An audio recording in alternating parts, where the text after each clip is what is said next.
Okay, it's July, I believe, 17th. I'm checking in on this interesting tree, avocado tree, down bottom of my hill. It's like the coldest spot in this whole town. This is a cold town.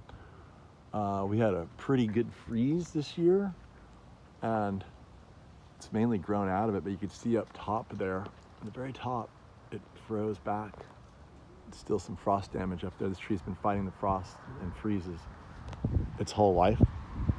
And it's finally at critical mass where it's putting out a fair amount of fruit. So I'm thinking maybe I'll propagate a few of these things just to have. It's a really good avocado.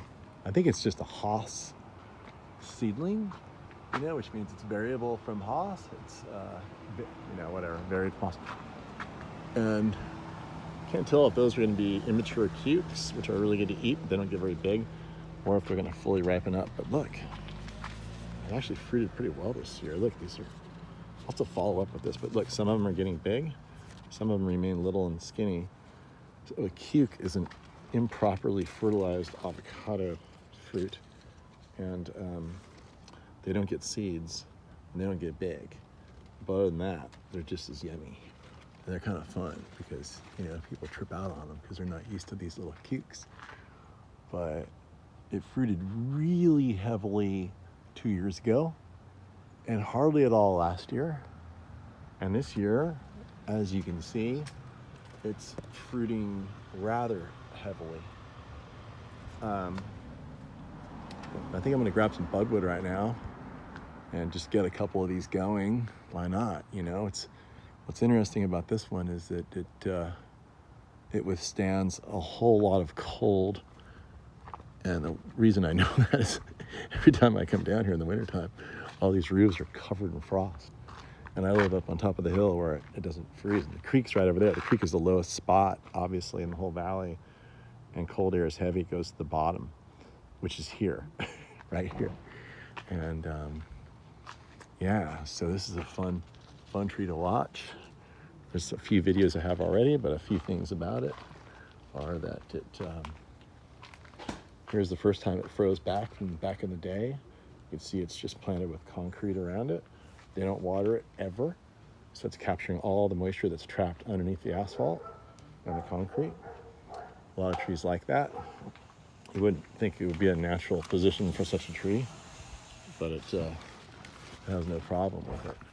But they're gonna get quite a bit of fruit on it here this year. They don't do anything to this tree. They don't fertilize it, they don't water it. They don't do anything. They actually trimmed it pretty hard.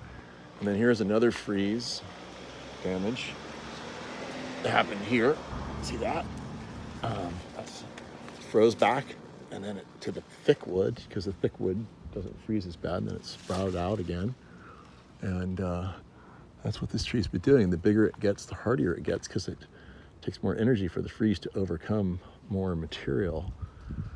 And that's why it freezes back only to a certain caliper of trunk. That was a pretty severe freeze. I think that was actually 1990 freeze.